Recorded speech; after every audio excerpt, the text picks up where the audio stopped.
जोई जोई पिंडे सोई ब्रह्मांडे, यानी कि जो हमारे ब्रह्मांड में है वही हमारे अंदर स्थित है। बस फर्क इतना है कि हम अपनी शक्तियों को पहचान नहीं पाते। दोस्तों, ये कहानी आपने कभी ना कभी सुनी होगी कि एक महिला का बच्चा किसी गाड़ी के नीचे आ जाता है और वह अपने बच्चे को बचा लेती है। ऐसा कैसे हुआ? दोस्तों, जब उस महिला का बच्चा गाड़ी के नीचे आता है तब उसके अंदर एक ऐसी ऊर्जा का प्रवाह दौड़ता है कि वह एक तरफ से गाड़ी को उठा देती है। जब उस गाड़ी का एक तरफ से वेट को तोला गया तो करीबन 400 केजी वजन को उस महिला ने आराम से उठा दिया गया। जब मीडिया ने उनसे पूछा कि ऐसा कैसे पॉसिबल हुआ तो उन्होंने बोला कि मेरे को नहीं पता, पर मैंने कोशिश की और अपने आप ही इस गाड़ी को उठा दिया गया। दोस्तों, अब मैं आपको बताऊंगा कि ऐसा कैसे हुआ। जब उस महिला को पता लगा कि मेरा बच्चा मेरी गाड़ी के नीचे है तो कुंडलिनी जो हमारे चक्कर होते हैं उसके सातों के सातों चक्कर एक्टिवेट हो गए। और जब भी किसी मनुष्य के सातों के सातों चक्र एक्टिवेट होते हैं तो उसके अंदर अलग तरह की एनर्जी प्रवाह, थॉट, अवेयरनेस, हर तरह से अलग अलग अवेयरनेस, हर तरह से अलग अलग ऊर्जाएं स्थानांतरित होने लग जाती हैं, जिसकी वजह से एक नया कदम उसने उठाया और सक्सेसफुल हो पाई।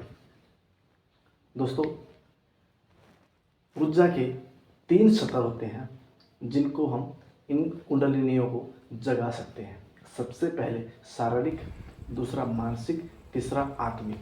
जब हम इन तीनों चीज़ों को आपस में मिला देते हैं और इनका ज्ञान प्राप्ति करना शुरू कर देते हैं तब हम इन सातों के सातों चक्रों को जगाना शुरू कर देते हैं।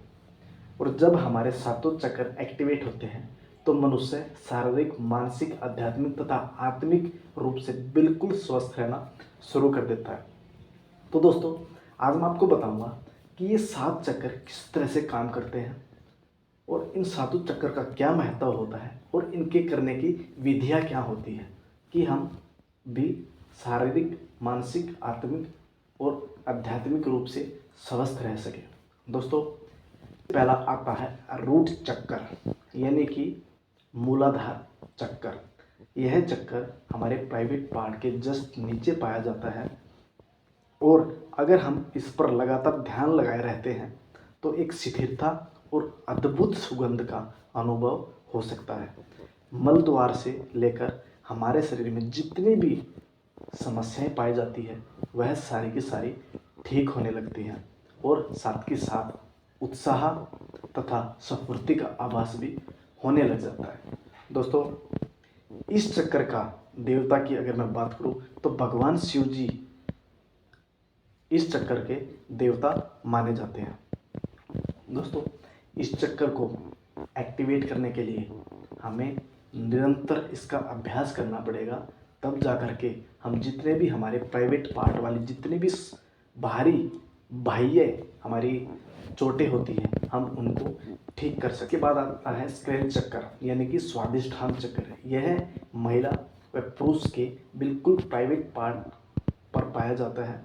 अगर हम रोज़ाना इसका अभ्यास करते हैं तो हमारे जितने भी प्राइवेट पार्ट से ऊपर की जितनी भी बीमारियाँ होती हैं सारी की सारी ठीक होने लग जाती हैं। यह चक्कर नकारात्मक ऊर्जा का केंद्र होता है। अगर हम इमोशनल ब्रेन से इस चक्कर पर ध्यान देते हैं तो हमें नकारात्मक अनुभव हो सकता है। इस चक्कर का प्रतीक की बात करूँ तो पंखुड़ियों वाला कमल इसका प्रतीक है। इस चक्कर के देवता श्री ब्रह्मा तथा उसकी पुत्री सरस्वती को इस चक्कर का प्रतीक व देवता माना गया है। दोस्तों, ध्यान दीजिएगा, अगर यह चक्कर बहुत ज़्यादा सक्रिय हो जाता है तो हम काम वासना तथा मास्टरबेशन से निजात पा सकते हैं। तीसरा चक्कर है हमारा सोलर चक्कर। इस चक्कर को मणिपुर चक्कर भी कहा जाता है। यह हमारे बिल्कुल नाभि के सेंटर में पाया जाता है। जब भी हम कुछ भी खाते हैं तो खाने के बाद यह चक्कर तुरंत एक्टिवेट हो जाता है और जो शरीर में ऊर्जा का निर्माण करता है। अगर किसी व्यक्ति को पेट से संबंधित समस्या है तो इस चक्कर को सक्रिय करने के बाद हम पेट से संबंधित हर समस्या से निजात पा सकते हैं। खासकर हमारे अंदरूनी जितनी भी समस्याएं पाई जाती है, लाइक लीवर, हमारी किडनी, जो हमारे पेट के अंदर हमारी आंतें, जितनी भी प्रकार की समस्याएं होती है, इस चक्कर को एक्टिवेट करने के बाद हम इन चीज़ों से निजात पाना शुरू कर देते हैं। दोस्तों, है हमारा हार्ट चक्कर। दोस्तों, जितने भी हमारी हार्ट संबंधित समस्याएं होती है, लाइक कार्डियो, बीपी, रक्तचाप, कोलेस्ट्रॉल, ये सारी की सारी चीज़ें हमारे हार्ट चक्कर की वजह से ऊपर नीचे होती रहती है। दोस्तों, यह चक्कर स्त्रियों में प्राकृतिक रूप से पाया जाता है, लेकिन पुरुषों को यह चक्कर एक्टिवेट करना पड़ता है। स्त्री जब किसी पुरुष से आलिंगन करती है, यानी कि गले मिलती है, तब पुरुष का हार्ट चक्कर जो होता है एक्टिवेट होना शुरू कर देता है। दोस्तों, आपने कभी ना कभी देखा होगा, जब आप किसी के साथ गले मिलते हो तो आपको एक पूर्णता का भाव महसूस होता है। आपको लगता है कि मेरा दिल खुश हो गया।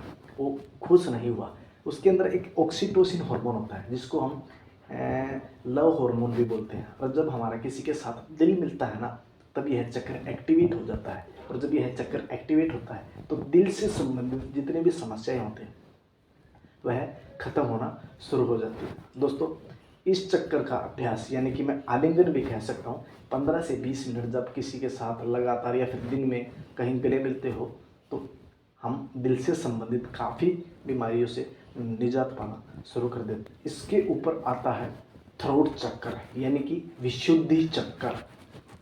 दोस्तों, जब हम इस चक्कर का लगातार अभ्यास करते रहते हैं तो सेंस ऑफ पीस, यानी कि शांति का आभास अगर जिसको चाहिए, कुछ नहीं, किसी भी प्रकार की समस्या से हमें निजात पानी है और जगह जगह से प्राकृतिक तौर पे अगर हमें शांति चाहिए, तो हमें इस चक्कर का लगातार अभ्यास करना होगा। तब जाकर हम मूल रूप से शांति का आभास कर। थर्ड आई चक्कर, इसे संस्कृत भाषा में आज्ञा चक्कर भी कहा जाता है। यह चक्कर पूरी तरह से हमारे दिमाग के साथ जुड़ा होता है। ऐसा माना जाता है दोस्तों, जब भी हम इस चक्कर का लगातार अभ्यास करते रहते हैं तो हम अपने विचारों की जो गति होती है उसको शून्य कर सकते हैं।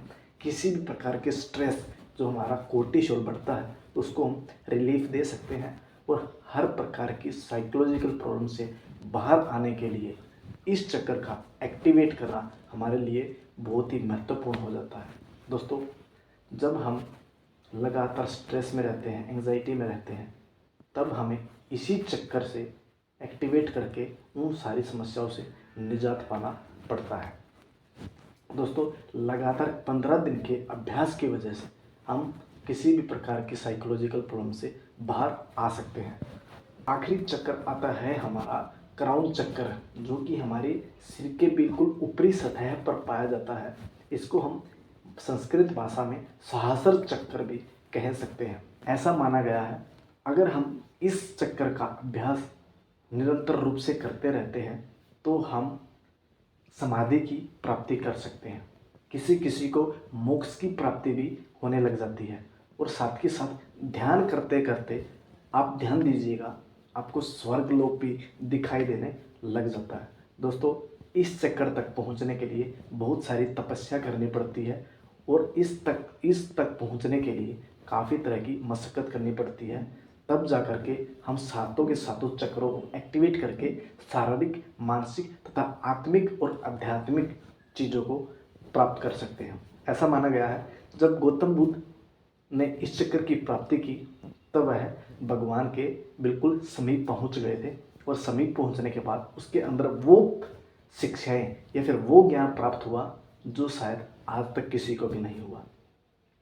बहुत समय तक ज्ञान की प्राप्ति और ध्यान में बैठे रहने के लिए जब गौतम बुद्ध ने ऐसा डिसीजन लिया तो वह इन सातों चक्रों को एक्टिवेट करने के लिए लिया गया था। दोस्तों, अगर प्रत्येक चक्कर की मैं बात करूं, अगर हम प्रत्येक चक्कर को सीरीज वाइज इनको एक्टिवेट करना लग जाएं तो करीबन 10 से 15 साल लग सकते हैं हमें एक अच्छे स्वरूप में। जब हमारे गौतम बुद्ध एक पेड़ के नीचे बैठ करके इन सातों चक्रों का अभ्यास करके इन सातों चक्रों को जब एक्टिव कर दिया था तब उन्होंने समाधि, मोक्ष तथा स्वर्ग दिखाई देने लग गया था और साथ ही साथ वह भगवान गौतम बुद्ध कहलाए, क्योंकि उन्होंने सातों चक्रों को जागृत करके एक बहुत बड़ा, एक बहुत विख्यात काम किया और हमारे समाज में और बहुत से देशों में एक उपदेश दिया। सातों चक्रों को एक्टिव करके आप हर तरह की बीमारियों से निजात पा सकते हैं। तो दोस्तों, इन चक्रों का इस्तेमाल करके आप भी हर तरह की समस्याओं से निजात पा सकते हैं। तो दोस्तों, आज के लिए बस इतना ही। अगर वीडियोस अच्छी लगी तो कृपया लाइक कीजिएगा, शेयर कीजिएगा एंड सब्सक्राइब कीजिएगा। मिलते हैं किसी नेक्स्ट वीडियोस के साथ, तब तक के लिए थैंक यू सो मच।